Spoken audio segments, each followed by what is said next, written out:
Salut tout le monde, je suis Matt Megaki, le chanteur de Cryptopsy et l'animateur du balado Vox and Hops, où j'ai des conversations avec d'autres musiciens de la scène métal à propos de leur vie, leur musique et la bière de micro. Je suis très content d'être avec vous pour animer la 3e table ronde virtuelle du Mondial de la bière. Cette fois-ci, je suis avec Jérôme C. Denis, le fondateur brasseur du Cheval Blanc, Martin Guimont, le propriétaire du Saint-Boc, Janine Marois, la cofondatrice et présidente du Mondial de la bière, et Tony Fodor, le cofondateur de Ale Street News et expert en bière. Voici la 3e table ronde virtuelle du Mondial de la bière en collaboration avec Vox and Hops.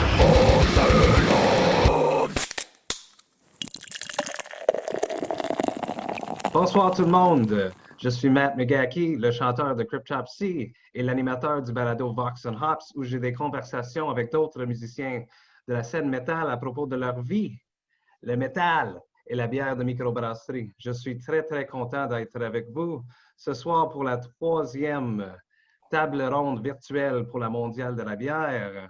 Ce soir, j'ai la chance d'être avec Janine Marois, qui est la cofondatrice et le PDG de la mondiale de la bière.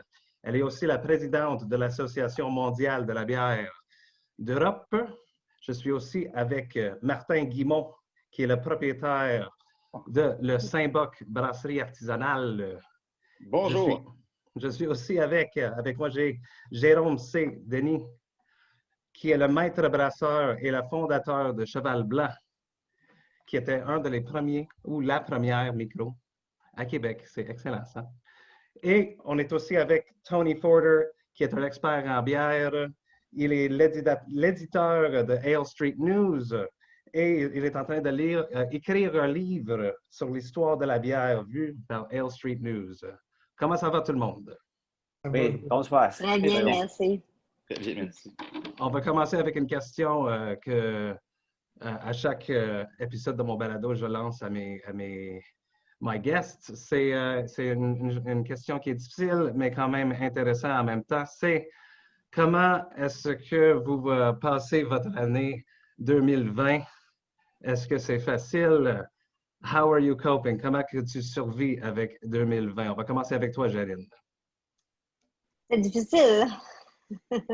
Pour être honnête, je pense qu'on est dans un des secteurs le pire parce qu'on n'est pas un événement de musique, on n'est pas un événement de théâtre. Donc, tout ce qu'on doit faire, nous, c'est aider les gens à consommer, à déguster. Alors, c'est sûr qu'avec un masque, ça ne va pas du tout. Hein? Alors, ce qu'on a fait pour se retourner positivement, c'est d'organiser des mondiales virtuelles à tous les mois, 4 jours par mois, avec l'opportunité et le plaisir de travailler avec vous dans les tables rondes qu'on organise maintenant et de faire la promotion à travers ça des gens qui sont ouverts actuellement et chez qui les gens peuvent aller acheter, particulièrement parce que dans les gros pubs, ils ne peuvent pas vendre ailleurs que chez eux. Donc ça, c'est assez difficile au Québec. Donc, c'est important de pouvoir informer les gens là-dessus. Fait que nous, on s'est orienté en se disant, écoute, si nous, on ne peut pas s'en sortir bien, on va au moins aider nos clients, qui sont nos exposants, à s'en sortir le mieux possible. C'est excellent, ça. C'est excellent. C'est ça qu'on fait. Oui, continue, parce qu'on aime ça beaucoup. Tony, j'ai oublié, j'ai même pas introduit, on n'a même pas parlé de les bières qu'on va goûter. Ce soir, j'étais trop excité pour commencer des questions. Tony, présente-nous l'ordre des 4 bières qu'on va déguster ce soir pour tous ceux de vous qui écoutent ça à la maison maintenant et qui ont eu la chance d'aller à Peluso pour acheter le 4-pack. Ce soir, on va les boire en 7 ordres. Vas-y, Tony, s'il vous plaît. Oui, nous avons 4 bières. Elles sont tous les IPA.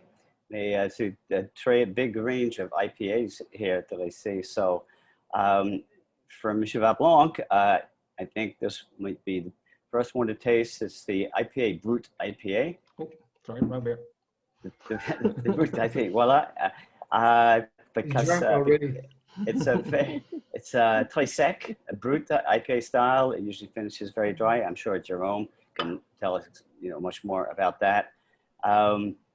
The second is the Tabor, which is a white IPA, a style that I don't think it really caught on that much out of all the IPAs, but it looks like a very interesting take on a session white IPA. And then we have the NEPA, the New England IPA from the BSD, from Brasseur Sud-du-Monde. Oui, oui. And then a beer that is probably we're most familiar with, I certainly am, the Moralité from Judiciaire. Magnifique, magnifique. Fait qu'on va commencer avec la Brut IPA de Cheval Blanc. Jérôme, parle-nous de cette bière, pourquoi tu l'as choisie, discute, parle-nous de cette bière, s'il vous plaît. Bien, c'est une drôle de bière parce que c'est quasiment une catégorie à part, là, la Brut IPA Cheval Blanc. Là. C'est une bière refermentée en bouteille. C'est une bière qui vieillit plusieurs mois, ce qui est contraire à des IPA normales qu'on aime boire très frais. C'est une bière qui a une levure sauvage et ainsi des lactobacilles. Fait qu'on a une bière très acide qui complémente le houblon. C'est vraiment autre chose quand tu goûtes ça. Si tu n'es pas habitué à ce style-là, même tu vas rester surpris. C'est dans dans la lignée de nos bières qu'on fait en fût de chêne ou pas en fût de chêne, mais dans ce style-là.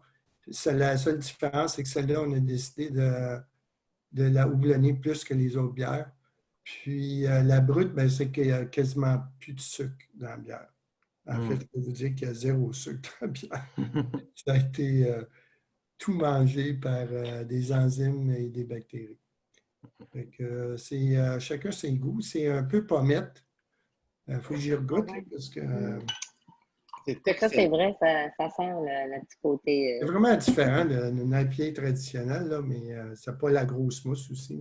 Côté pommette, en effet. C'est très, très bon. Wow, vraiment. Santé tout le monde. C'est bon, et ça. Santé. Jérôme, les houblons, c'est lesquels, les houblons? Say it to me in English, I probably understand better Yeah, than right. telling me. What hops, man? Oh, gosh.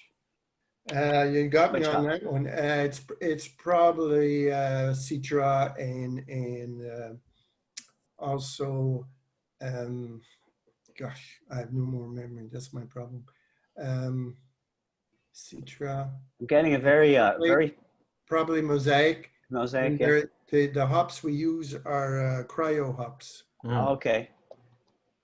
Yeah, these are the pure lupulin that's extracted from the hops. Yeah. So I'm getting a very floral, fragrant taste from this as well. So, you see floral? Fragrant, yeah, floral flowers. Yeah. Me, it's more apple than anything. Oui, yeah. But, Magnifique. Félicitations. J'espère que tout le monde à la maison l'apprécie comme nous, on l'apprécie présentement. Délicieux. Oui, le problème, c'est qu'il y a 750 ml. Hein, ça va être long à boire, ça, ce soir. On fait des dégustations. On fait des dégustations. Jérôme, il y a des bons bouchons qui te permettent de reboucher ta bière et de la consommer demain. Elle sera encore très fraîche. Sinon, il y a un autre petit truc avec le petit film de papier et un élastique et ça fonctionne très bien. Moi et Martin, on n'a pas l'habitude de remettre un bouchon sur une bouteille. Non, c'est ça. Moi, je m'étais dit que Jérôme allait parler jusqu'à temps qu'on finisse la bouteille. Fait que, on a Oh, exactement, j'allais dire. Jérôme, parle-nous de 2020 et comment tu as survécu. C'est sûr que c'est une année épouvantable. C'est une année un peu qui nous a forcés à devenir très créatifs au niveau de la bouteille parce que le Cheval Blanc s'est mis à embouteiller. D'ailleurs, demain matin, j'ai un petit rendez-vous avec une cuve et une embouteilleuse. Quel bonheur. Okay. Parce que mon brasseur est atteint de la COVID-19, fait qu'il est out 2 semaines. Fait qu'on est juste 2 à la brasserie. C'est vraiment bizarre. Le Cheval Blanc est 2 ou 3. Il n'a pas attrapé ça au Cheval Blanc, c'est sa fille allait au cégep. C'est comme tout le monde, les enfants qui vont à l'école. Fait que c'est ça. C'est financièrement moins difficile que je te dirais que je suis probablement le brosseur artisan qui peut moins se plaindre parce que je suis le plus vieux et j'ai tout payé. Puis la bâtisse m'appartient. J'étais à la place de Martin, j'aurais le goût de brailler. Mais Je t'en parlerai tantôt. j'ai la latitude d'être capable de survivre cette année. C'est sûr que je prends plus de salaire, je ne prends plus rien, je vis sur mes économies, mais je suis capable de passer à travers, ce qui n'est pas le cas justement pour les autres brosseurs artisans. C'est pour ça que j'ai commencé une croisade en essayant d'attirer les médias à l'effet qu'il faudrait débloquer des règlements pour que ces gens-là survivent. Moi, je suis capable de passer l'année, mais la plupart que je connais à Montréal et à Québec qui ont des gros loyers, des gros emprunts, je trouve que le gouvernement manque à ses responsabilités. On n'a pas besoin de subventions, on a besoin de vendre la bière. Oui, parce que les clients veulent l'acheter. Ben oui. Moi, c'est ce que je dis. Et toi, Martin, parle-nous de... Je t'en reprends encore, Jérôme. Qu'est-ce que tu veux quand c'est bon, hein? Donc, tu disais, Matt? Parle-nous de comment tu survis 2020 cette année. Nous autres, c'est quand même très difficile. Il y a, dans le fond, au niveau des événements comme Janine, c'est l'année la pire. C'est probablement le secteur le plus touché de tout. Je dirais qu'en deuxième, c'est oui la restauration, oui les bars, mais il y a quelque chose dans ça qu'on vit de particulier, nous, c'est que contrairement à ceux qui sont à Laval, à Bromont, à Granby, puis en Gaspésie, on est malheureusement au centre-ville de Montréal. Puis les centres-villes de Montréal, comme le disaient les statistiques cet été, avec 92% de baisse d'achalandage. Fait que c'est quand même extrêmement difficile. Oui, il faut être créatif, mais à un moment donné, quand on dit se réinventer, je veux dire, il y a des limites à se réinventer. On peut pas, ça fait partie des mots qui vont rester mythiques un jour, mais la réinvention de la brasserie. Là, on vient de se commander une canetteuse qu'on devrait avoir très bientôt. On est un brewpub, fait que j'ai pas le droit de vendre ma bière en canette ou en bouteille nulle part. Fait que je me suis commandé, dans le fond, une canetteuse pour être capable de vendre la bière sans alcool. Là, évidemment, tu as d'autres problématiques. C'est que quand tu n'as pas d'alcool, ben là, tu es régi par le MAPAC au lieu d'être régi par la RACJI. Fait que ça amène d'autres problématiques, mais on essaie de réussir à s'en sortir à travers ça. Puis bon, oui, à la première vague de la pandémie, on vendait un peu plus de bouteilles pour apporter ou des choses comme ça. Mais la vraie réalité, c'est qu'on est quand même sur la rue Saint-Denis. Puis sur la rue Saint-Denis, il n'y a pas d'étudiants, il n'y a pas de théâtre Saint-Denis pour nous amener du monde, il n'y a pas de travailleurs, il n'y a pas de touristes. Même si j'étais ouvert pour dire aux gens, venez chercher des bouteilles pour nous encourager, puis il n'y a juste personne qui passe. Il y a personne, comme dans le genre, il n'y a personne du tout. C'est sûr que l'année est très difficile. Nous, cet été, on avait une moyenne de moins 85% de revenus. Wow. J'ai commencé, j'ai fini le mois de mars avant de fermer avec 77 employés. Puis à la fin, qu'on ferme, avant de fermer en octobre, il m'en restait 7. Wow. Et j'ai obligé de mettre ça parce que j'avais plus de travail pour 70. Je voulais tellement que tout le monde reste, je veux que tout le monde soit là, je veux que tout le monde travaille. Ben ouais. Sauf que quand tu as des chiffres d'affaires qui sont microscopiques, donc c'est ça. Fait que dans le fond, 2020, va être une année qui va être plus qu'à oublier. J'ai pas l'impression que 2021 va être beaucoup mieux. En tout cas, ça peut pas être pire, disons. Fait que, oui, on s'accroche. Oui, les loyers sont élevés. Oui, les frictions sont là avec les propriétaires ou avec d'autres créanciers. Comme beaucoup d'entre nous, ben, j'ai fait des multiples emprunts partout où on pouvait pour réussir à rester à s'accrocher. C'est le fun d'avoir des emprunts et de se dire c'est le fun, j'ai de l'argent, mais il faut les rembourser aussi, ces emprunts. Et puis, quand tu te fais dire oh, voici tant de milliers de dollars, ouais, c'est ça, mais je n'ai pas plus de revenus en ce moment. Parti comme c'est là, pour vrai, on va quand même rester réaliste. Là. Le gouvernement semblait dire que Si les restaurants avaient une chance de réouvrir au moment où on passerait dans les alentours de 500 cas par jour, on est loin de là. Fait que je ne m'attends pas à réouvrir avant janvier. Puis la vraie réalité, c'est que janvier et février sont des mois terribles. Même quand on est dans la vraie vie normale sans COVID, c'est des mois tranquilles parce que les loyers sont toujours élevés. Alors la réalité, c'est que je ne m'attends pas à rouvrir avant le mois de mars. C'est comme ça que je vois un peu les choses. Là. Fait qu'en attendant, ben oui, on essaie de se réinventer. Fait qu'on va essayer de pousser nos bières sans alcool à l'extérieur. C'est ça, nous, notre configuration du pub ne nous permet pas de transformer le brewpub en brasserie. Tu sais, des fois, ça peut être pas pire. Là, tu mets une cloison, tu mets une porte, tu changes l'adresse, puis bon, tu peux transformer ta place. Là. Comme c'est déjà fait dans plusieurs brewpubs ou dans plusieurs micros en région. Dans le fond, ils ont le restaurant, mais la brasserie est juste légèrement séparée. Sauf qu'ici, au centre-ville, ben, nous autres, le local ne le permet pas. Puis, il n'y a pas juste ça là, qui est à comprendre aussi. Si on a quelque chose comme, je pense, le deuxième ou le troisième plus petit équipement de bière au Québec. Fait que, tu sais, pour certains qui se disent, mettons, moi, j'ai un 5, un 6, un 7 hectos, tu sais, bon, c'est pas pire quand même quand tu dis, je vais séparer mon brewpub de ma brasserie. Par contre, quand tu as comme moi un 3,5 hectos, t'embrasses en Moses, la bière n'a pas réussi à arriver. Puis, tu sais, au bout du compte, ton coût de revient est quand même très élevé par rapport à ceux qui brassent avec des capacités plus grandes. C'est toutes des choses qu'on essaie d'évaluer, là, mais en bout de ligne, en tout cas, c'est sûr qu'on va rester là, c'est sûr qu'on va être là.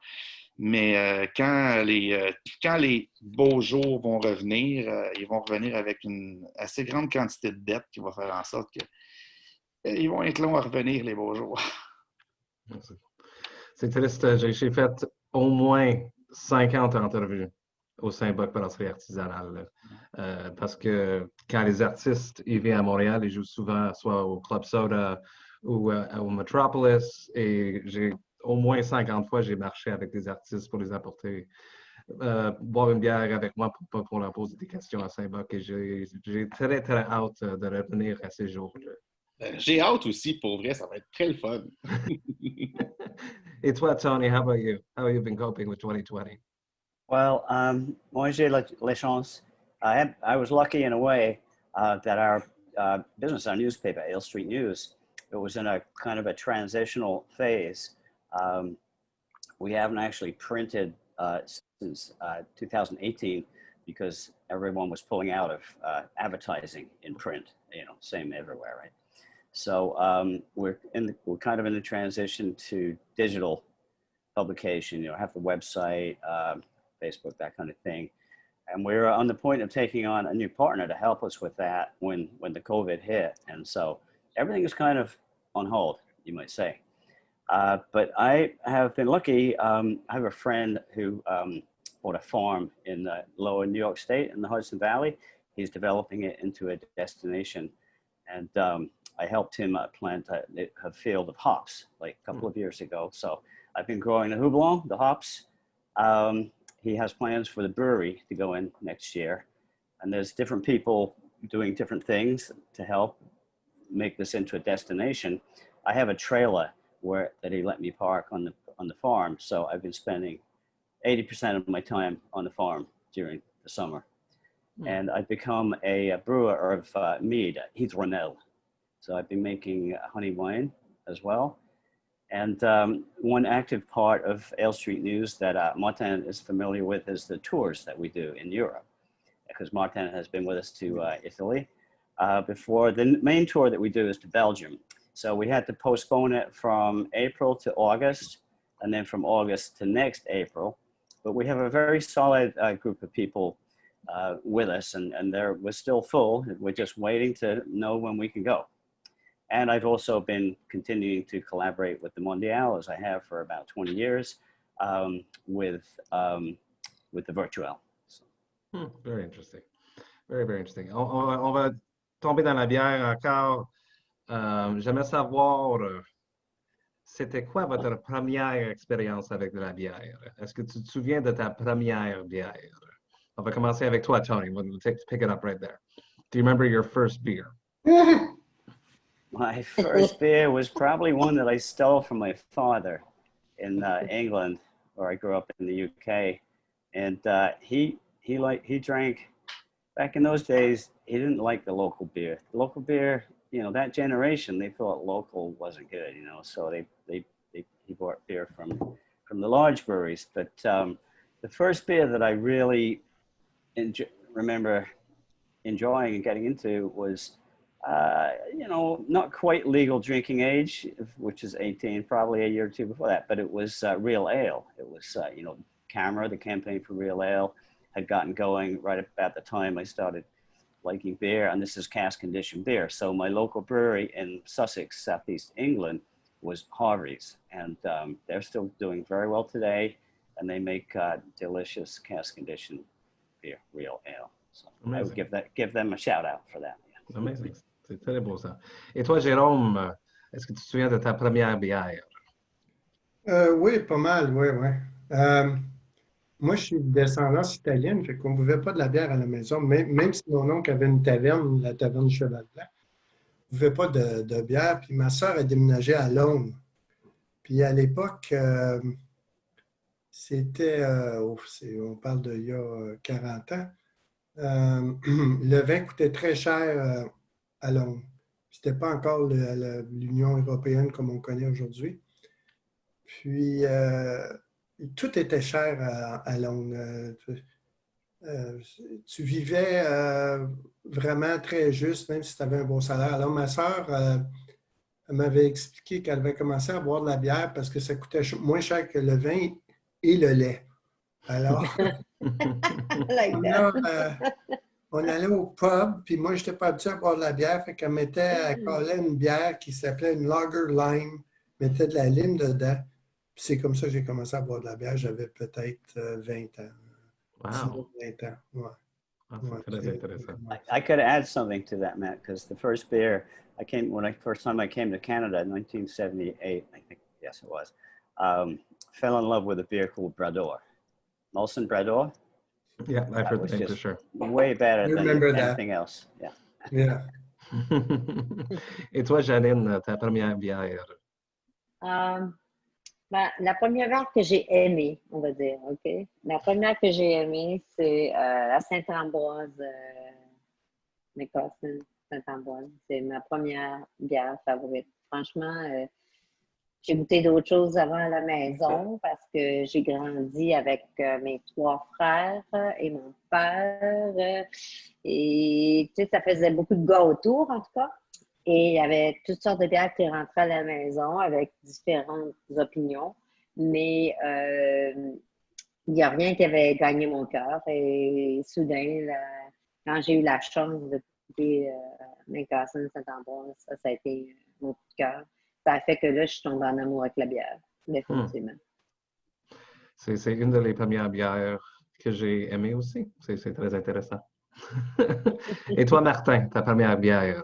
Ben moi, écoute, quand je devais avoir, je sais pas, 7-8 ans, là, puis j'avais un peu, là, comme d'autres, bu de la bière de mon père, qui devait être soit de la Bud, soit de la 50 ou quelque chose du genre. Et c'est sûr que j'ai pas nécessairement trouvé ça super agréable. Par contre, bon, là, tu vieillis, tu deviens adolescent, là, tu sors, puis ce que tu bois comme bière, tu bois jamais de la bière pour boire de la bière, tu bois de la bière parce que tu veux avoir du fun le plus longtemps possible. Puis, un peu comme Janine, un jour, j'ai un de mes amis qui m'a dit, c'est là que j'ai commencé à apprécier la bière, qui m'a dit, je t'amène dans une place, je vais te faire goûter quelque chose. J'étais comme, bon, qu'est-ce que tu vas me faire goûter, là? Puis, je vais te faire goûter, première bière, je vais te faire goûter genre une Boddington. Une Boddington. Es-tu fou, toi? Oui. Une espèce de bière de Mongol en canette. Non, regarde. Je vais prendre une Bud, là, ou je vais prendre une... Ça va être parfait, parfait. Non, si tu l'aimes pas, je la paye et je la bois. OK, bon deal. Finalement, je goûte une Boddington, puis j'étais pas si pire. Ils ont, on va en essayer une autre, une Kilkenny. Bon, s'entend-tu que ça ressemble pas mal. J'étais, non, j'ai assez bu, là, ça va être correct. Puis il dit, non, si tu l'aimes pas, je la paye et je la bois. Là, je la goûte, j'étais, pas si pire. Parce qu'il dit, va te faire goûter une autre bière. Là, arrête avec tes affaires, là, regarde, il y a de la bonne sur la table là-bas, ça va être super. Puis il me dit, je vais te faire goûter une Guinness. Une Guinness. T'es-tu mongol, une espèce de bière noire? Il n'y a rien que le monde fou qui boit de la bière noire. Fait qu'on ne boit pas ça. Mais si tu l'aimes pas, je la paye, je la bois. Finalement, je l'ai bu. J'étais, crime, c'est pas pire, c'est bon. Puis ce jour-là, j'ai quitté de boire de la bière, disons. J'ai toujours aussi de plaisir avec la bière, là, mais disons que j'étais un peu plus jeune, j'ai commencé à m'intéresser à la bière. Puis depuis ce jour-là, ben écoute, ça fait très longtemps que j'ai mis les bières commerciales de côté pour me concentrer sur la vraie bonne bière. C'est ce qui a fait en sorte que je suis devenu, qu'un jour, je me suis tellement passionné à la bière que j'ai laissé mon travail, ma job de côté en communication pour partir une brasserie. Wow. On va continuer avec ta bière. Oui! Tu peux la présenter pour nous et pour tout le monde à la maison. Je vais te présenter ça étant canette. Ça commence comme ça. Et... Dans le fond, on a choisi de brasser, de faire cette bière-là. On peut la sentir pour commencer. Ça reste quand même une session white IPA, donc c'est quand même une bière qui est très douce. Moi, je sais que j'en ai beaucoup bu durant l'été. Bon, pas juste parce que j'en avais, mais parce que c'était très bon également. On peut goûter ensemble. Santé. Attends, je vais changer mon palais. Santé tout le monde. C'est sûr que ça reste quand même une bière qui est relativement douce. On voulait que ce soit quand même très accessible. C'est vendu à la fois dans les dépanneurs à bière, c'est vendu dans les IGA. Nos bières, on fait les recettes, puis ils sont brassés par Brasseurs du Monde, qui, eux, sont chargés de brasser nos recettes avec précision et de les distribuer. Et ça donne un bon produit comme ça. Dans le fond, on a mis du houblon citra à l'intérieur. C'est pas une bière qui est très, très, très compliquée. Hein? Houblon citra, avoine, blé, malt Vienna, bio. Puis pour vrai, c'était aussi simple que ça. Puis quand on l'a fait, dans le fond, ce qu'on voulait, c'est que ce soit tout en fraîcheur. Pas juste pour l'été, c'est sûr qu'on l'a fait quand même pour l'été, mais que ce soit tout en fraîcheur pour quand tu as envie de prendre une bonne bière et que tu n'as pas envie nécessairement de te saouler, si on veut. Puis c'était un peu ce qu'on voulait. Il y a beaucoup de gens qui viennent au Saint-Boc, puis ils veulent, tu sais, c'est un peu aussi, il y a comme une mode des sessions IPA et tout ça, mais au-delà de la mode, moi, c'est plus qu'une mode. J'aime ça aller quelque part, j'aime ça goûter, j'aime ça prendre 2, 3 bières, 4 bières. Puis quand ta bière est à 5,5, 6, t'es ouais, ça commence à être difficile. Tu te dis, bon, mais je conduis, je vais en prendre 2. Fait ça, tu te dis, je peux conduire, je peux en prendre 3. Fait que, en tout cas, moi, c'est comme ça que j'ai vu ça.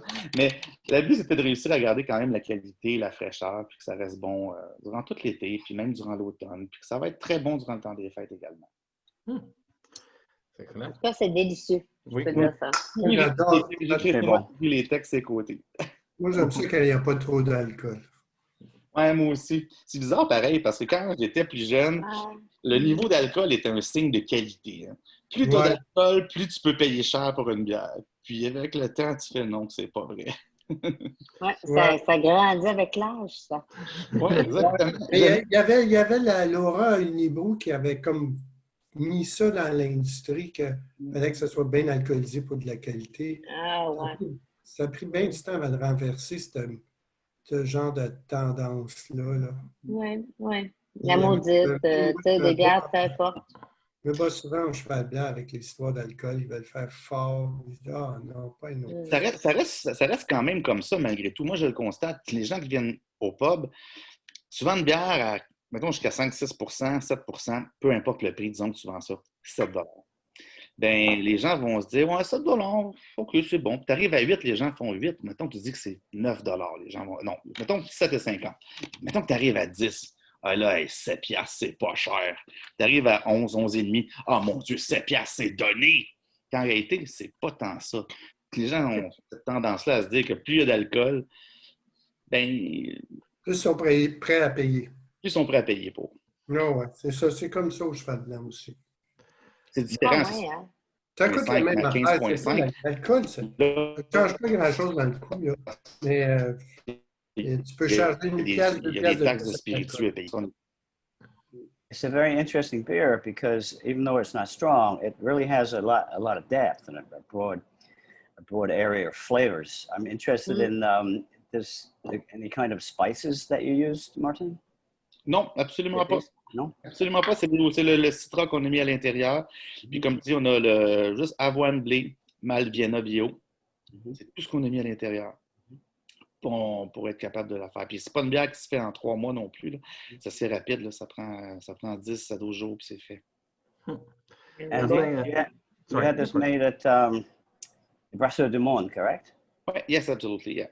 And you know the brewer there. Actually, the way we are working, we're brewing the beer at the pub. Yeah. And second time, we will brew it at the Brasseur du Monde.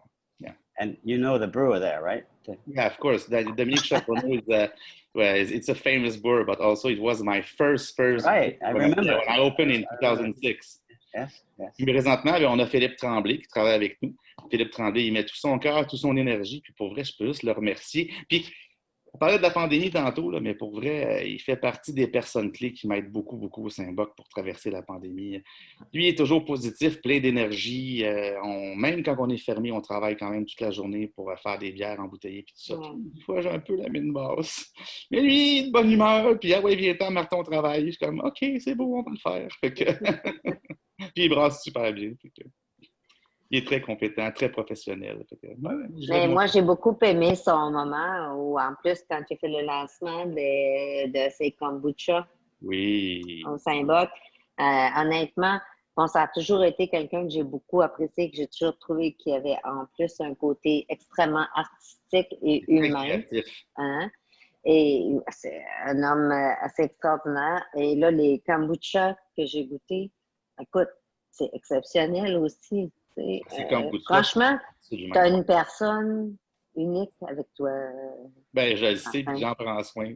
C'est vrai que ces kombuchas sont absolument incroyables. Puis, il y a pas mal d'expérience, Philippe, aussi. Ben oui. Philippe, il a fait Boréal, il a fait Benelux, Offenstark. Ouais. Pour vrai, c'est un atout important pour nous qu'il soit avec là. Il est très créatif, très innovateur, puis... Tu sais, justement, c'est lui qui m'est arrivé avec des idées comme on va faire de la bière sans alcool. J'étais comme, ouais, je sais qu'on peut en faire. Oui, mais on pourrait la vendre. Ton kombucha, tu peux canner ça aussi? Oui, absolument. On peut faire ça. En ce moment, il est embouteillé, mais aussitôt qu'on va recevoir la canneuse, d'ici, écoute, je l'ai commandé mercredi, fait que d'ici 3... Ça, c'est le hard kombucha avec non, juste kombucha regular. Actually, we had some hard one because his kombucha is fermented accidentally. So it does happen. That's how it works. And sometimes you have to do mistake. Because it's very popular now in the States. It's the canned kombucha, 5% alcohol. Yeah, hard kombucha. But if we are brewing a hard kombucha, we won't be able to sell outside. Yeah. Okay. C'est ça le problème. C'est pour ça qu'il faut que les lois changent. Là, les lois vont changer au niveau de la restauration, les bars. Pour vrai, là, va même falloir voir si, je ne sais pas si Jérôme va rester un bar. Je ne sais pas si d'autres vont rester des bars, mais avec les lois qui semblent vouloir arriver bientôt, on va pouvoir livrer de la bière puis tout ça. Il y a beaucoup de bars qui vont juste se transformer avec un permis de restauration parce qu'on va pouvoir livrer... Mais j'ai le permis de restaurant, moi. Ah oui? Oui, okay. Oui. Mais c'est sûr... que nous autres, on va continuer à embouteiller après la pandémie. On a investi là, de l'argent, là, puis on va continuer, dépanneur ou pas dépanneur. La brasserie est physiquement séparée du pub, c'est ça?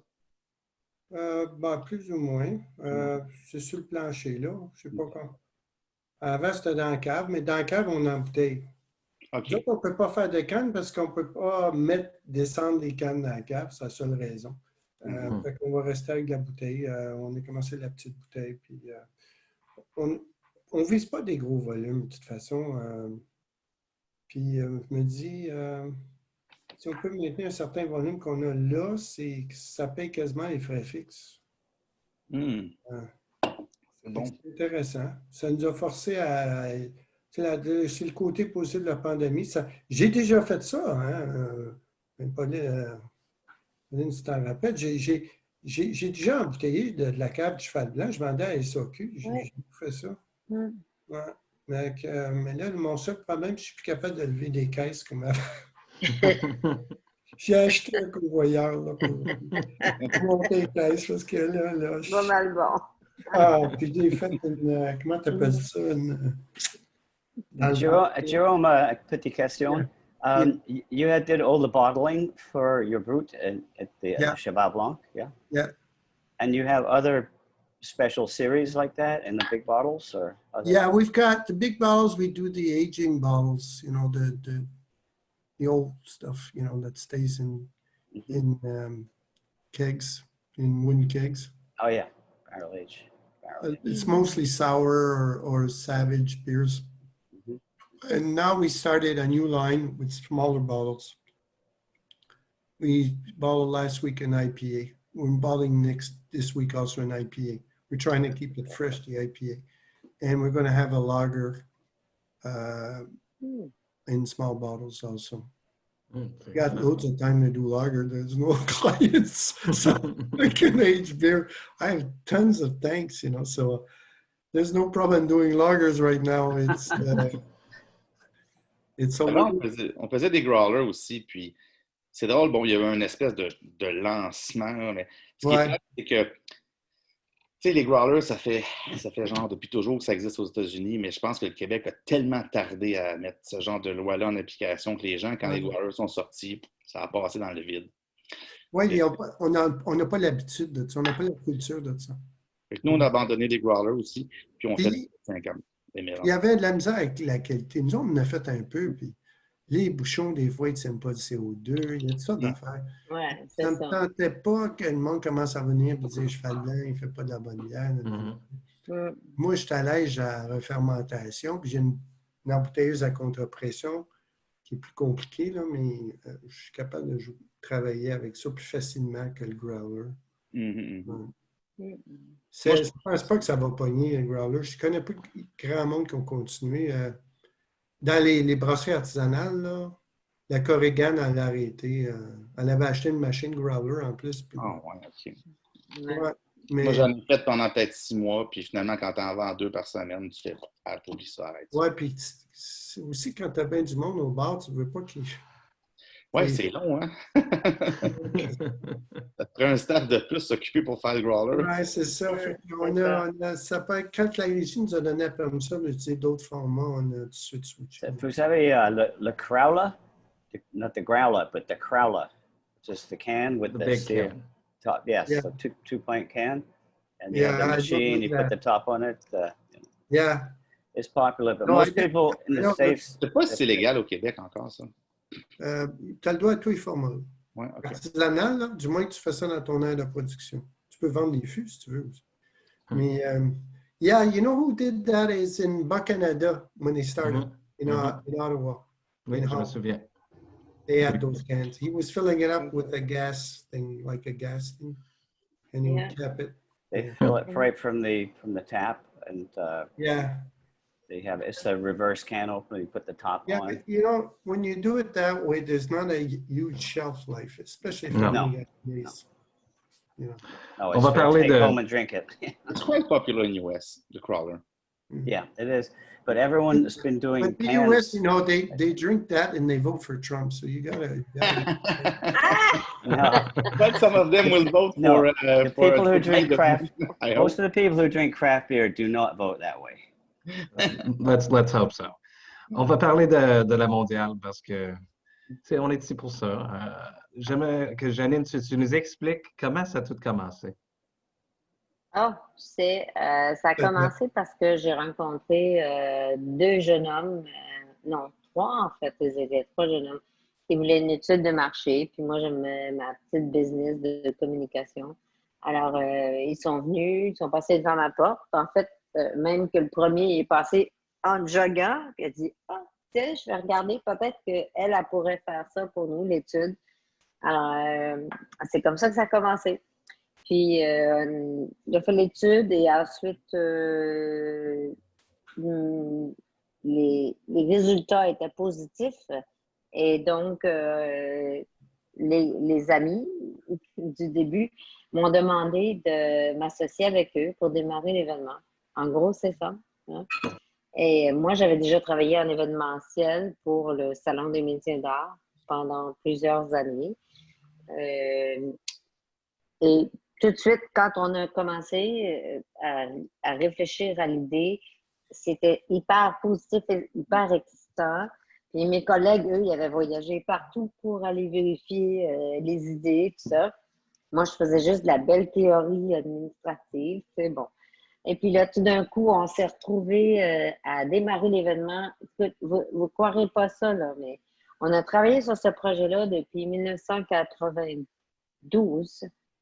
Mais on a démarré en 1994, mais on a vraiment commencé à travailler sur l'événement en mars 94 et il a eu lieu en juin 94.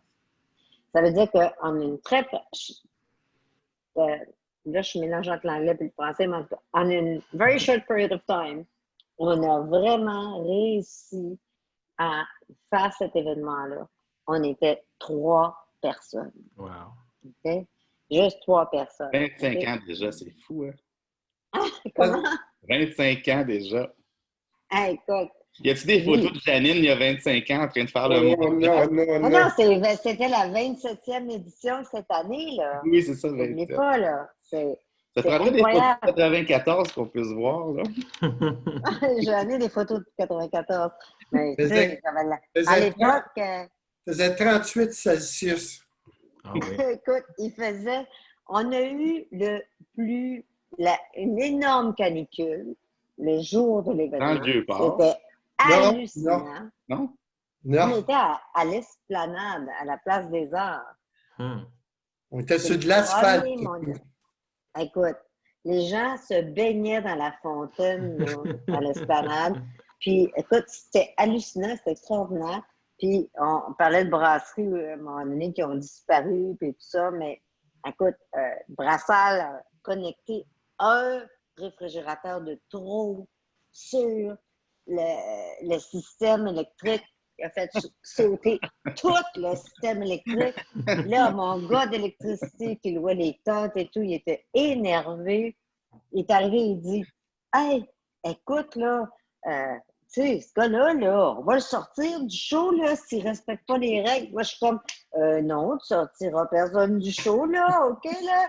Tout le monde va être là, là. » Écoute, mais quand on a ouvert, là, on a ouvert 30 minutes en retard. En tout cas, j'ai jamais fait ça après de ma vie, mais je peux te dire qu'une chose qui est extraordinaire, c'est que les journalistes, là, même si la bière est un peu tiède, là, parce que tu sais, qu'est-ce que tu veux que je te dise? Ça faisait 1h30 qu'on avait perdu l'électricité. Ils étaient quand même contents de pouvoir rentrer puis de voir que de quoi ça aurait l'air. Écoute, c'était à la fois fantastique et désarmant. En tout cas, je vais m'en souvenir toute ma vie. Wow. Mon premier mondial était dans le Vieux-Port, moi. Ouais, ben toi, t'es un bébé, toi. C'est Je ça pense la que c'est vie. 97. Ça se peut-tu? T'étais-tu dans le Vieux-Port en 97? Oui. Oui, OK, Oui, c'est ça. oui. C'est mon premier en 97 dans le Vieux-Port. Il Wow. pleuvait et qu'il a plu. On En se 2 semaines. Ça, Ah. c'est la fois qu'il est plus pendant 2 semaines? Mais savez-vous pourquoi dans le Vieux-Port, on faisait 10 jours de festival? Parce qu'il pleuvait. Parce que quand il pleuvait, là, on avait 0 personne. Hmm. Je vais vous raconter. On a-tu le temps? Je vous raconte une petite anecdote. Oui. On a tout le temps que vous voulez. On est au Mondial de la bière. Je ne peux pas vous donner l'année exacte. Okay? On a payé pour un énorme show, OK? Avec Laurent Jalbert et merde, j'ai oublié le nom d'autres personnes, c'est pas grave. Mais un autre artiste très important. Donc, ils sont 2, ils sont là. On a fait ça avec la radio, Énergie. On a investi 25 000 là-dedans. Wow. Il pleut comme de la merde. OK? Non, c'est épouvantable. Il n'y a rien qui se passe bien. Mais il y a de pleuvoir un peu, fait qu'on va être capable de faire le show. Excepté qu'il y a 150 personnes devant ce show-là qui a coûté 50 000 Oh my Et God. nous, on a payé 25 000 pour faire. Tu sais, je dis ça parce que je trouve qu'avec Matt, ça correspond avec ton, hein, ce que tu connais dans la vie Oui, aussi, oui, les shows et tout ça. Et je trouve que tu sais, c'est difficile quand tu as un événement comme ça. Et croyez-le ou non, quand tu as booké ces gens-là, tu dois les payer. Oui. Donc, c'est fini, c'est réglé. Toi, tu as eu 150 personnes devant ton show que tu as payé 25 000 puis la radio a mis 25 000 dedans aussi. That's all, tu sais.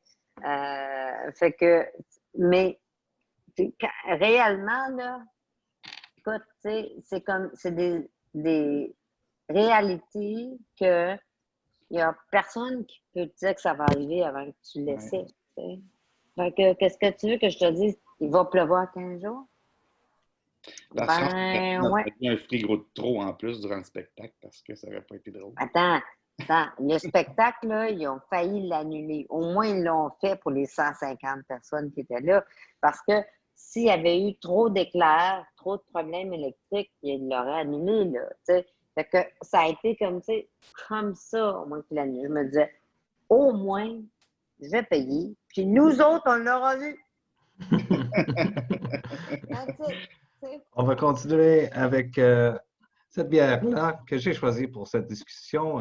C'est Brasseur sur demande, Grande IPA nordique et Juicy Hazy IPA. Je adore cette bière. C'est très, très bien fait pour le style. Je suis un gros fan de Hazy IPA. Puis quand j'ai goûté celui-là, j'étais accro. I was hooked. Belle couleur. So, Matt, tu peux nous dire pourquoi tu aimes celle-là en particulier? C'est juste un coup de cœur du moment. Je trouve que c'est très bien fait. C'est juicy, tropical, c'est super creamy. J'aime vraiment, vraiment ça.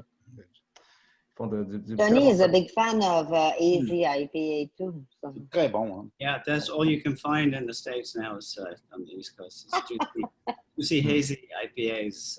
I told you, there's Trump and there's IPAs in the States. That's it. Juicy IPAs.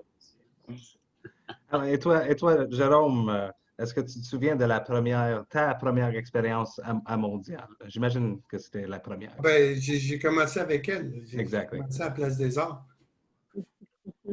Il faisait 38 dehors. C'était épouvantable. Puis on était sur l'asphalte, au grand soleil. Puis moi, le nono, j'avais dans ce temps-là des bières fortes belges. 38 Celsius, tu prenais une Titanic. Ouais. C'était fou, là. On n'était pas préparés à ça. On ne savait pas ce qu'on faisait. Finalement, on ne savait pas ce qu'on faisait dans ce temps-là. On allait là, puis on essayait. Mais ça a beaucoup évolué à l'époque. Au début, là, c'était vraiment artisanal. C'était comment il s'appelait l'autre de Janine? Là, Jean Pierre. Lions Pub, il dansait sur le bar. Ah oui. La bière gratuite parce qu'il faisait trop chaud. Tu sais, Tony, help me. What's his name? I'm just Lions Pub. Stan Grove. Stan? He used to make a bitter. I threw him in a swimming pool one time. I pushed him in a swimming pool. He's a crazy guy. He's a crazy guy. Stan is one of the most amazing person I met in my life. Is fun, real, honest, and he's brewing great beer. So, rien à dire contre cette personne. Excellent, excellent. He was the first brew pub in Quebec or what? No, he had an industrial permit. Still has it. Yes, he had a microbrasserie. He had that permit, and Massawippi had the other industrial permit. And Massawippi was bought by Unibrew because Unibrew didn't have a permit, so they bought that Massawippi, and Massawippi disappeared. Just read about this. We're doing a histoire of craft brewing through the eyes of Ale Street News. So I'm going through these old newspapers. I have here, it's a project right here. And in 1993, there was an article about brewing, the state of brewing in Eastern Canada. And they mentioned Lion and Massawippi. Is that Massawippi? Yeah. They said the big brewers lobbied against that kind of license. And so they were the only two that had a brew pub and they could sell on-premise and off-premise. No, but they stopped that. No, the law was a law that they sold on premise, but it was a different, like the Lions Pub, he had a separate building for the brewery. Okay. Massawippi also had a separate building. It was not with the bar. It was pretty tough in those days, yeah. Combien de brasseries t'avais, Janine, au premier mondial? Il n'y en a pas beaucoup. 20. 20? Wow. Il devait avoir les Lily Marianne. Il en met par cœur, moi, les Mais gars. en fait, je te dis 20. Un petit peu plus que ça, parce que Colette Gillet était là avec, tu sais, un représentant probablement 7, 8, peut-être même 10 brasseries de Belgique. Tu sais. Fait que on avait, si on, 20, c'est le nombre d'exposants. OK? Mais en termes de brasserie, je pense qu'on avait quand même autour de peut-être 30, là, 35. Il faudrait que je regarde dans le guide correctement pour te répondre. Mais écoute, on avait quand C'est des même. macros, ça, j'imagine. On avait une énorme, belle visibilité là, des brasseries qui étaient actives au Québec. Tu sais. Écoute, on avait Brassard qui n'existe plus. Ouais. Tu sais, Seigneurial. Seigneur. On avait, bon, Lion d'Or, Ouais. Cheval Blanc, Belle Cheval gueule. Blanc. On avait, Boréal. comment tu dis, Jérôme? Belle gueule puis Boréal. Belle Gueule, Le Boréal. stagiaire recruteur était là? Mais on avait Pas la tous les première gens, année. Non. en fait, on avait tous les gens qui existaient à ce moment-là, pratiquement. Même, je ne suis pas sûr que Seigneurial, la première année, était là. Je sais pas. Mais je pense que oui. Mais en tout cas, peut-être pas. Peut-être pas. Je Parce qu'ils te sont garantirais vieux, pas. Il faudrait que je revérifie dans les guides, là, les informations. Mais je sais que, écoute, t'es tout petit de rien. Mais on avait beaucoup de produits à offrir. Parce que quand tu y penses, là, pour l'époque, on était les premiers à amener autant de nouveaux produits que tout le monde pourrait goûter au même endroit. Même Ouais, la écoute. SAQ, il croyait, il y avait la SAQ bière. Ouais, ça, c'était après, hein? C'était après, venu non, mais ça bien avait après, donné hein? un gros coup, ça, ouais. Ouais. Comment tu dis, Jérôme? Ça avait donné un gros coup, ça, SAQ bière. dans Oui. le milieu.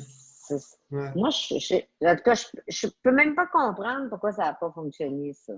Ouais, c'était un petit peu trop en avance de son temps. Aujourd'hui, si ça partait, ça Ouais, c'est ce que tout le monde me dit, moi aussi, quand je fais tout ce que j'ai fait et que j'ai essayé. Ils ont des normes de rentabilité, la SAQ, énormes. Fait que la bière, c'est pas rentable pour eux autres. C'est toujours pas rentable, d'ailleurs.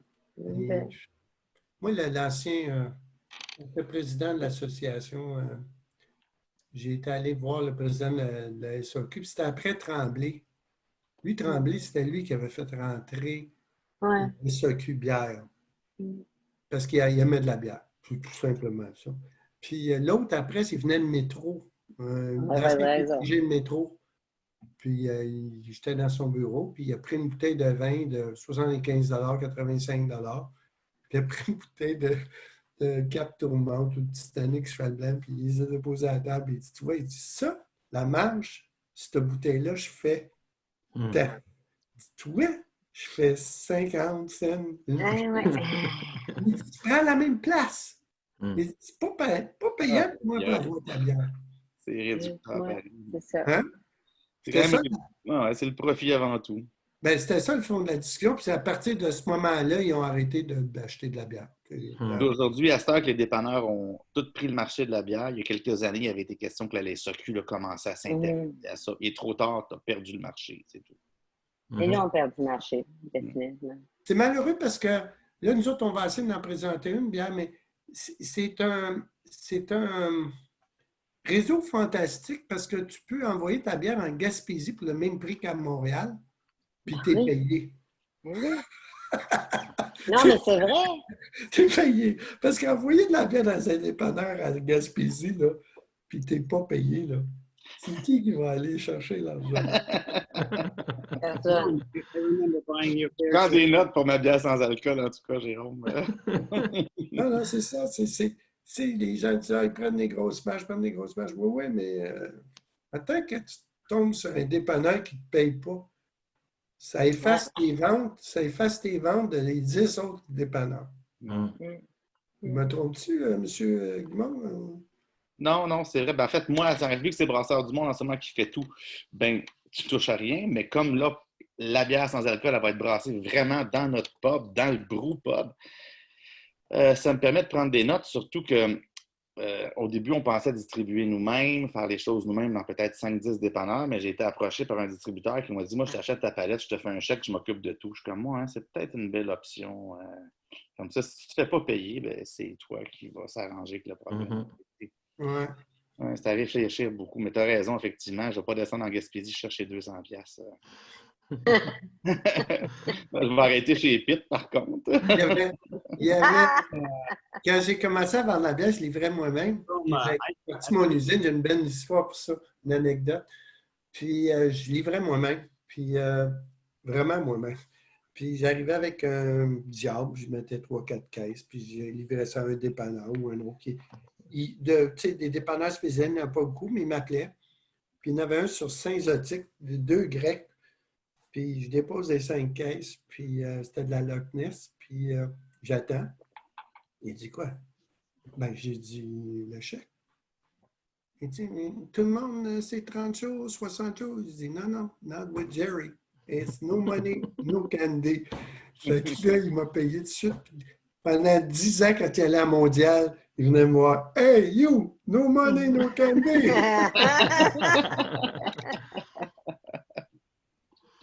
How about you, Tony? Did you remember your first mondial? I do. It was, see if I can say this in French, it's 1998, 1998, and I was invited to as a journalist, and that was a year where I don't know if it was the first competition, but they had a competition, and Michael Jackson was there, and all the judges. But I had I had to go to an event in Boston. Yeah, I remember him. Yep. Yeah, that guy. And so I couldn't get there at the beginning of the festival. I had another event in Boston, but when I got there, all the journalists had left. Michael Jackson had left. So I got to experience my first Mondial tout seul, on my own.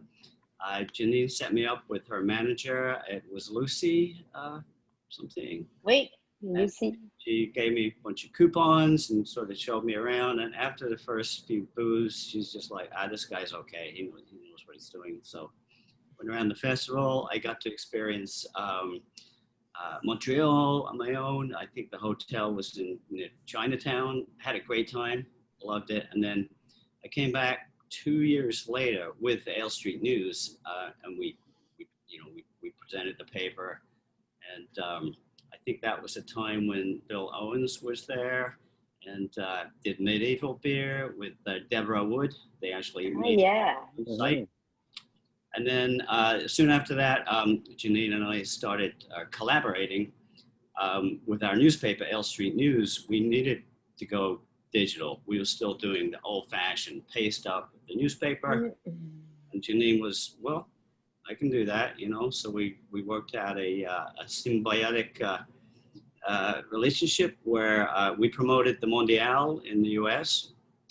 In exchange for Janine doing production. So after that, I would come to Montreal tous les 2 mois because our paper was every 2 months. And we would do the production together. I would have all the editorial stuff, and then Janine would do the page setup, and it was a beautiful thing. Awesome. Il y a beaucoup de personnes ici, vous êtes toutes des personnes très, très influentielles pour la scène de microbrasserie québécois. J'aimerais avoir votre opinion sur la nouvelle vague de micros, l'explosion de micros qui se passe à Québec présentement. Vous êtes où sur ça, tous les petits micros de hype? Je suis un musicien. Je suis toujours très intéressé quand il y a des gros succès. J'essaie de découvrir c'est pour quelle raison que ça fonctionne pour certaines personnes et pas pour d'autres. Fait que vous êtes où sur ce sujet-là? Martin, tu veux-tu commencer? Je te dirais que c'est sûr que si on fait un petit pas en arrière, moi j'ai ouvert en 2006, mon premier mondial c'était en 97. C'est quand même pas si pire, j'étais là depuis longtemps, mais j'étais là avant. Et puis en 2006, quand j'ai ouvert, j'étais comme le 13e brewpub de la région de Montréal, brewpub microbrasserie plus ou moins après à peu près tout. 2006, là, si on parle pas de Jérôme, ça c'est un précurseur. Là. Lui, écoute, il a il a bravé mers et marées, tous les tempêtes, parce que lui, quand il a ouvert, écoute, c'était le premier de tout. T'sais, moi, quand j'ai ouvert, j'y avais pas de... je me disais, bon, je ne vais pas être fou, j'aime la bière artisanale, puis plus tard, il y avait le Lady Marianne, le Lady on the Lake, toutes des places qui n'existent plus aujourd'hui, malheureusement, les soirées de compte ou Sergent Rivuteur que j'aimais beaucoup. Bref, ça m'a beaucoup influencé. Puis, je me suis dit, je ne dois pas être fou, je vais partir une microbrasserie, puis je vais faire ce que je peux. Et puis, bon, c'est sûr que si on compare les bières en 2006 versus les bières aujourd'hui en 2020, écoute, on a changé de registre. C'est un monde complètement différent. Puis, bon, pour répondre à ta question, je me trouve quand même chanceux d'avoir été là depuis quand même relativement longtemps.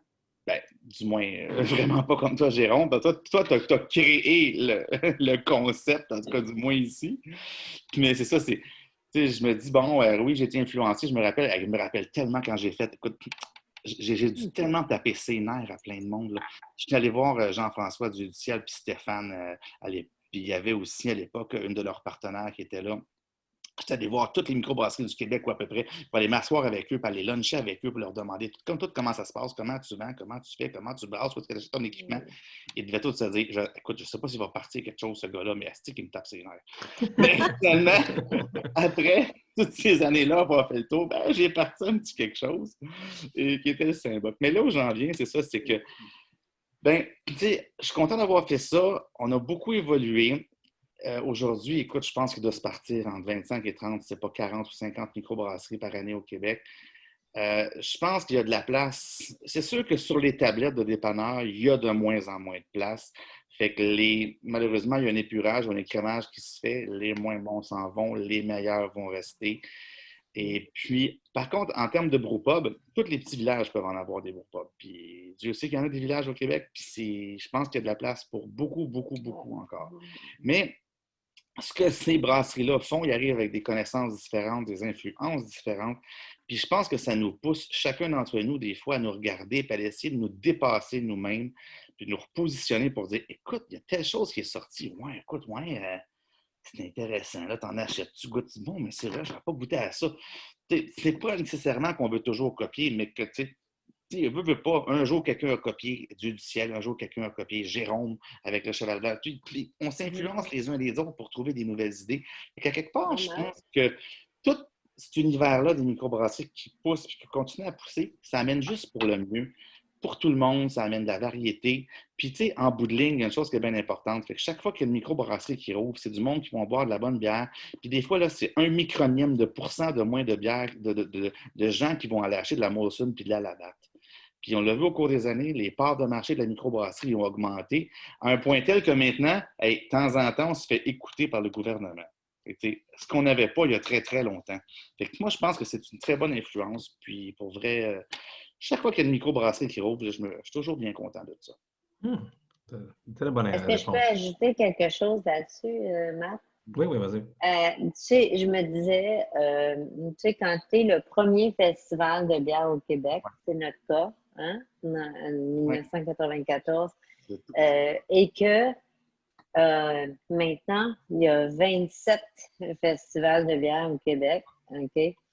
Et ce que nous, on a essayé de faire au Mondial, parce qu'on pense qu'on n'est pas en compétition, mais on est en zone de marketing qui nous aide tout le monde à convaincre tout le monde d'aimer mieux la bière.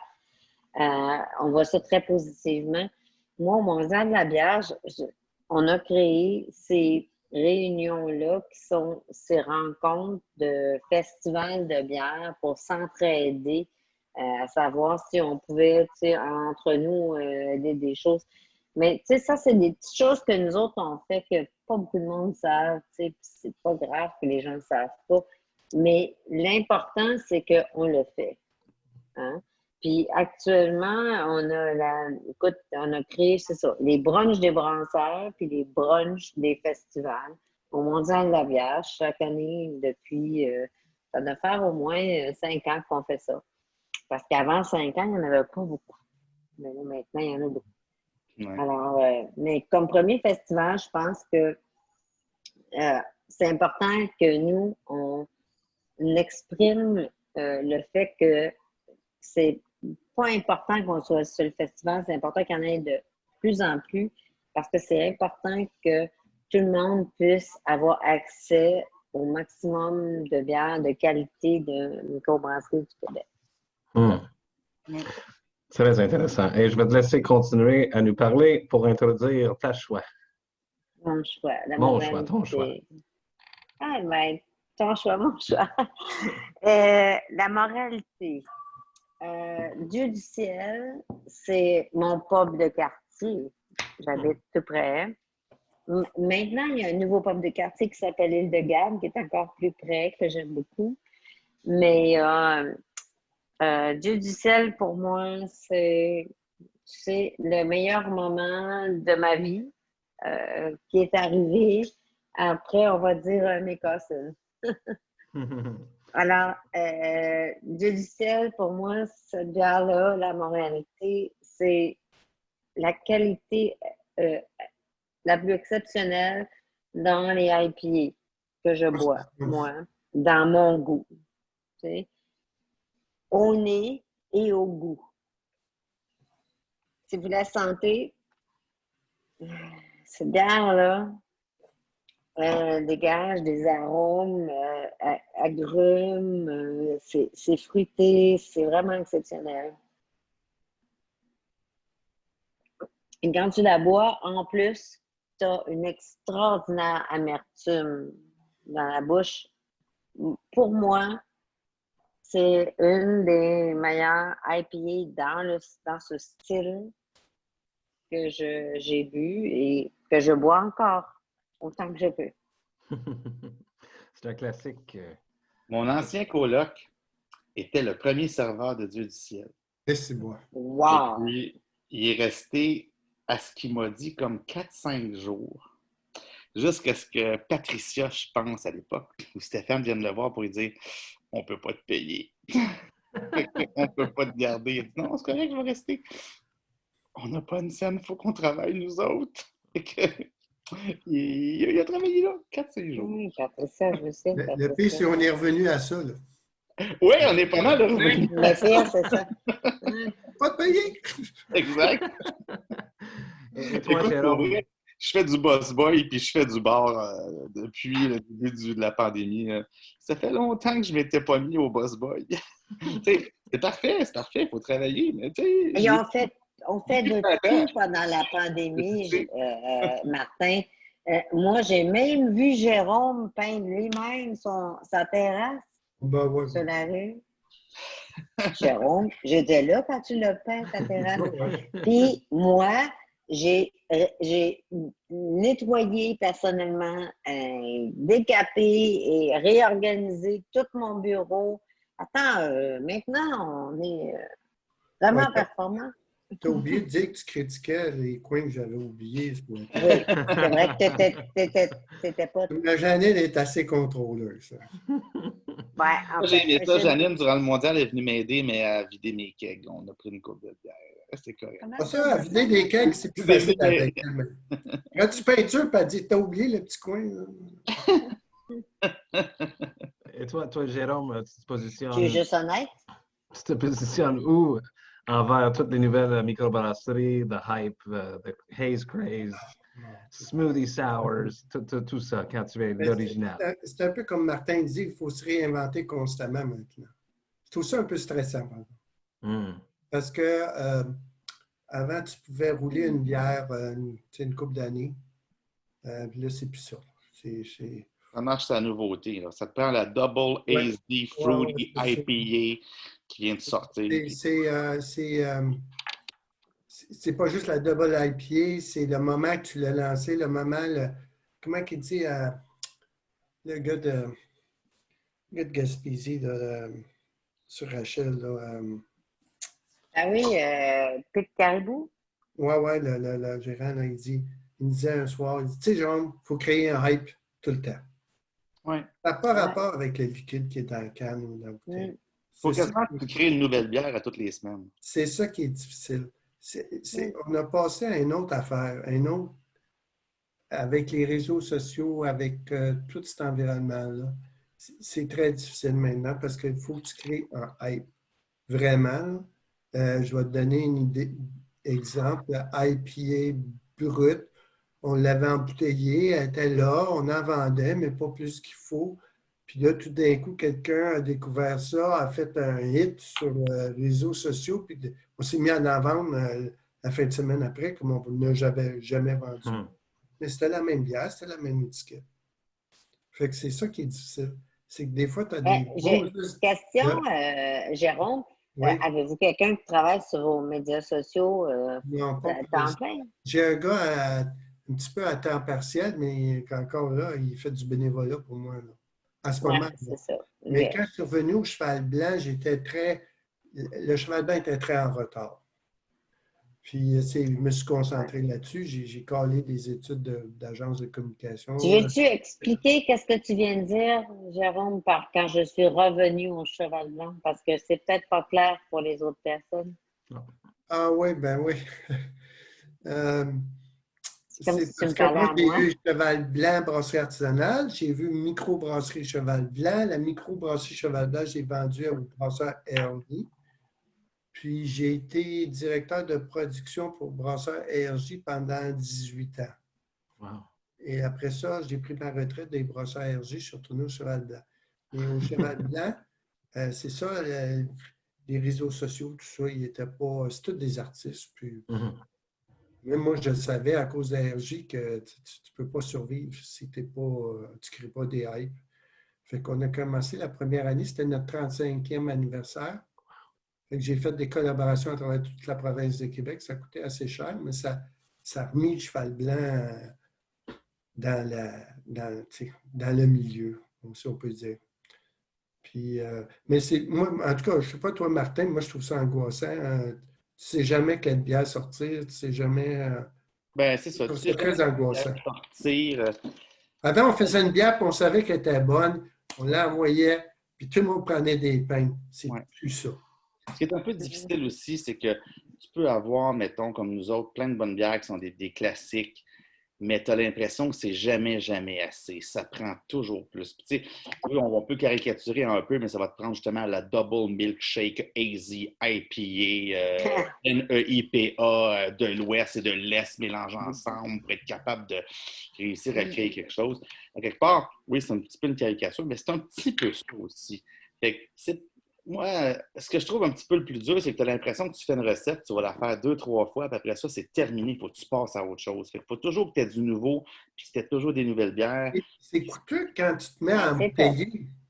Ouais. Parce que là, on est toujours en mode recherche. Oui, mais tu fais faire des étiquettes, tu payes quelqu'un pour faire une étiquette, puis ça dure 3 shots. Oui.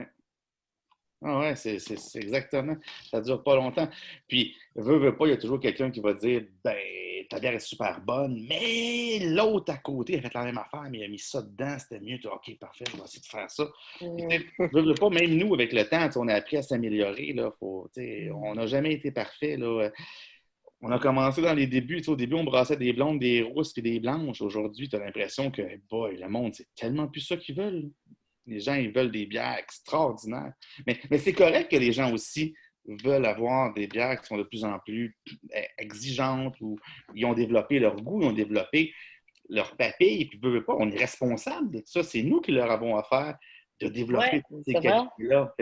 On est fait pour être conséquent de ce qu'on voulait. Fait que là, aujourd'hui, il faut répondre à la demande. Puis effectivement, il faut toujours innover, il faut toujours avoir des idées. Je sais que des fois, je suis réputé pour avoir des idées un peu de fou, mais j'aime ça parce que je me dis, bon, ben écoute, la folie, c'est ce qui fait un peu des fois, c'est ce qui m'anime, c'est ce qui fait des fois qu'on a envie de sortir des sentiers battus. Des fois, ça fonctionne, des fois, ça fonctionne un peu moins, mais tu sais, je pense qu'il ne faut pas avoir peur d'essayer. Mais ça demande. Penses-tu, Martin, que c'est la même chose aux États-Unis? Aux États-Unis, boy, j'ai l'impression des fois qu'ils sont un peu. Pas j'ai l'impression, ils sont en avance sur nous autres pour bien des affaires. Fait qu'on les regarde. Maybe, Tony, did you follow our conversation a bit? A bit, yes. A bit. We're talking about hype. No, I'm thinking about it. I take notes. Now, my comment would be that the hype is not always the intention of the brewery or the brewers. Some of them are like that, but it's a lot of times it's really the consumers. And in the age of social media, it's the consumers that create the hype. Like the beer we're drinking here, La Moralité, was originally a collaboration with Alchemist in Really? Vermont that they made. Yes, it is. first Really? The So I didn't know Morality. that at all. I really to didn't know that. the scale, and then they put it into production afterwards. But Interesting. originally Really? with John Kimmich of Alchemist, who became, of course, very famous for the Haiti Topper. That's And great. that became a cult beer. I mean, it just was like, you know, it was crazy hype. I mean, people would go to Vermont, bring a case of it back, and they would sell it to a bartender in New York City, and he would sell a can for $15 in the bar because there was so much hype. But it was the consumer that created the hype. Alchemist John, he's just trying to make the best beer he can, just like Sean Lawson at Lawson's Finest Liquids. They're just trying to make the best they can, and it becomes cult because of the consumer. I don't know the hype, Martin. I mean, I don't know if you would think you've done some hype, but I've seen at the Mondial with the big banners for like cannabis beer, and then I think the year after that you did that beer that changed in your mouth. I mean, Mhm. Ah oui, c'était vraiment cool ça. it's good for press, right? You get press out of it. But, Ben, c'est ça, on essaie d'être différent, on essaie de se démarquer. Puis, tu sais, pour le mondial cette année, j'avais déjà 2 nouvelles bières spéciales que je voulais lancer, que je garde pour l'an prochain et on s'en reparlera. Ça va arriver. Mais oui, ou en tout cas en espérant 2021, sinon ça va être 2022. Mais en tout cas, là où j'en viens, c'est ouais, il faut toujours se réinventer, c'est vrai. Mais tu sais, quand on regarde ça, il n'y a pas si longtemps que ça, on se déplaçait aux États-Unis pour aller s'acheter des caisses d'Eddie Topper, justement, parce que c'était français avec Eddie Topper. Je veux dire, aujourd'hui, il n'y a plus personne qui va s'acheter des caisses d'Eddie Topper. Tu vas chez Emporium, ils ont des... Well, you can't cross the border, so I Ouais, think. oui, en plus de ça. Tu vas dans plusieurs microbrasseries du Québec qui ont justement des super de bonnes bières dans ce genre-là. Puis maintenant, on en fait presque tous, des bières comme ça. Puis un peu comme c'est quoi, donc c'est Brewski au Québec qui fait des bières justement un peu genre super fruity avec presque dessert. Ou tout Ah comme ça. oui, oui, oui, Et oui, puis ça, aux oui. États-Unis, ça fait genre Oui, 5 oui, ans oui. déjà, mais ça n'existait pas au Québec. Bon, tu sais, on va dire que c'est pas que je veux nécessairement des fois dire que les Américains sont en avance, mais on se fait quand même influencer des fois. Non. Ça a toujours été 2 ans en avance. Ouais. Me semble, Martin, je t'avais croisé dans un show à Denver à un moment donné. Là, Ouais. C'était les Pilsner houblonnés. Ouais. Quand j'ai sorti la belle gueule houblon, c'était de là que j'avais pogné ça.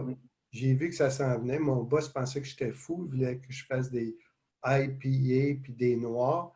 Puis j'ai refusé, puis j'ai fait la belle gueule houblon. Puis ça ne se vendait pas au début ici. 2 ans plus tard, c'est devenu le plus gros vendeur. So, but you know, Tony, what I was saying in French is that right now, you know, you're using the example Eddie Hopper, but I went to Vermont, the Vermont Festival, you know. Vermont Brewers Festival. And you see the lineups. I won't name the breweries. yeah, sure. And there's a ton of beer there that's very good that you don't have to line up. Exactly. And there's a problem because it's you know, it's the same thing for restaurants. I mean, in Montreal, there's a restaurant in Rochelle that sells poutine and hamburgers, and there's a lineup on a Saturday afternoon. And there's no big deal there, La Banquise. There's no big deal there. But I don't know what the hell's going on, but they line up. And today I was biking in Montreal and I passed through a couple of places where there were lineups for I don't know what, bread or whatever. Ice cream, maybe? This new thing is people want to line up for something. You see a line. You want Kind to, of. but, I mean, I think some of these breweries were some of the first to do some new stuff, and that's fine. Yeah. But I'm happy to say that I found that in the States, at least, there are so many breweries now that, you know, there's not one that's like way up here. I mean, like you said, there's so much good stuff out there that, you know, you don't really have to be cult. C'est pour ça que c'est important de se promener aussi. Même les brasseurs, il faut qu'on se promène puis qu'on aille déguster. Tu parlais de Brewski tantôt, qui, by the way, leur bière est absolument phénoménale. Ils sont super Oui, bons. c'est vrai. C'est I agree. un grand succès. Même moi qui en voudrais plus, je ne suis pas capable d'en avoir. Mais en voulant dire que c'est important de se promener. Même au-delà de se dire des fois que d'autres sont en avance, ou comme les États-Unis, souvent avec des choses ici et là, il s'agit juste qu'on se promène un peu. C'est niaiseux, il s'agit juste que tu ailles en Allemagne, que tu redécouvres les Kolsch, que tu redécouvres les Pils, en République tchèque, quelque chose comme ça, puis tu fasses « Oh my God, j'avais tout oublié ça dans ma vie. On devrait tellement refaire une bonne bière comme ça. » Fait que on se fait toujours influencer un peu. Puis, dans le fond, je pense que c'est un peu comme ça qu'on réussit à innover. Je pense que tu as raison. C'est Vox and Hops, fait qu'il faut que je parle du métal. Tu sais que le métal, c'est un défaut dans la bière. Hein? C'est drôle, ça, Jérôme. Et le taux d'oxydation le plus élevé que tu peux avoir, c'est quand ça goûte le métal. Ah, c'est vraiment drôle. Les gens goûtent l'IPA, ils me disent « Goûte à ça, c'est super bon. Moi, tout ce que je goûte, c'est le métal. » Ouais. Je vais faire un T-shirt avec ça, Jérôme. Je vais trouver quelque chose. Oxidation equal metal. Yeah, c'est une bonne idée. C'est vrai. Est-ce que vous avez déjà écouté du métal dans votre vie? Et si oui, quel groupe? Vas-y, Janine. Oh my God. Oui, bien sûr, absolument. Mais tu sais, j'ai toujours un peu soft, tu sais, Metallica et tout ça. Mais dans ma vie, maintenant, parce que j'ai rencontré le chanteur de Iron Maiden, Bruce Dickinson. Bruce Dickinson, the Trooper Beat. Parce qu'il a fait une conférence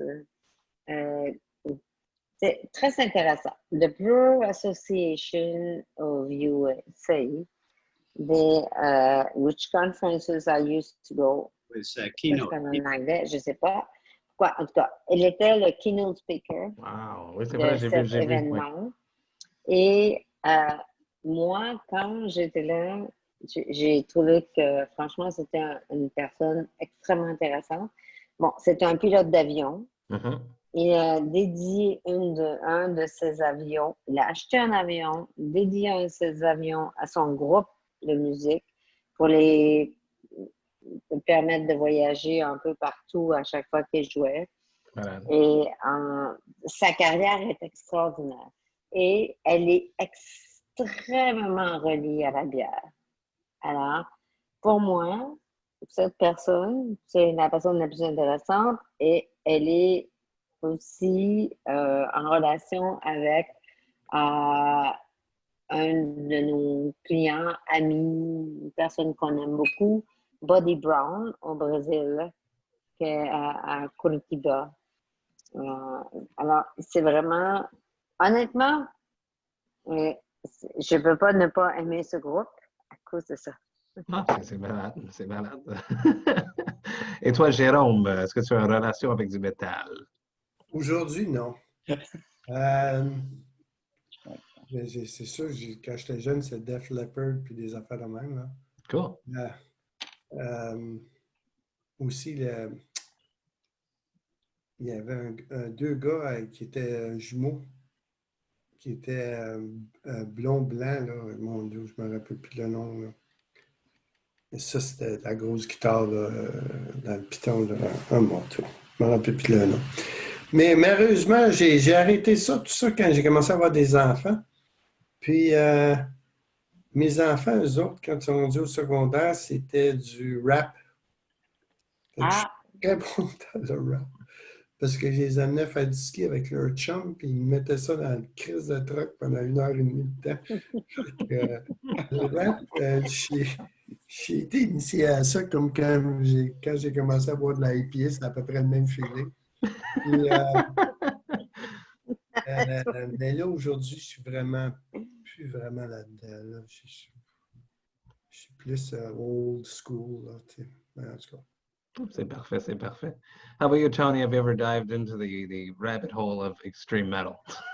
Well, not really extreme metal, but I would reference the same Iron Maiden that Janine did, but also two other bands that were involved in collaboration with brewers. And one, Metallica, did a beer with Unibrew, right? I believe. I forget. Megadeth. Megadeth.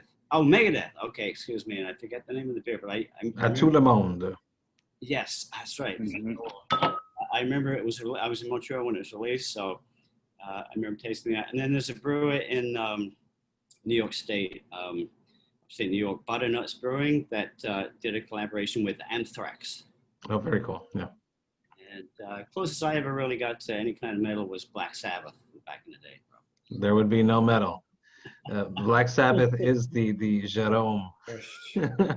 I still have a vinyl of those guys. Hey, c'est malade. Original vinyl. Wow. My son has all of my vinyls. Oh, t'es gentil pour partager avec lui. Et And toi, more than that, Martin? right now, there's a group that did something with a brewery, and I don't know if it was in Texas, Dead South. Non, je les connais pas, non. No, Non, je vais regarder. Je vais... but it's not metal. Martin, est-ce que tu as déjà écouté du métal? Mon artiste de métal préféré que j'ai toujours aimé, c'était Britney Spears. Vraiment incroyable. Et c'est pas vrai, je blague.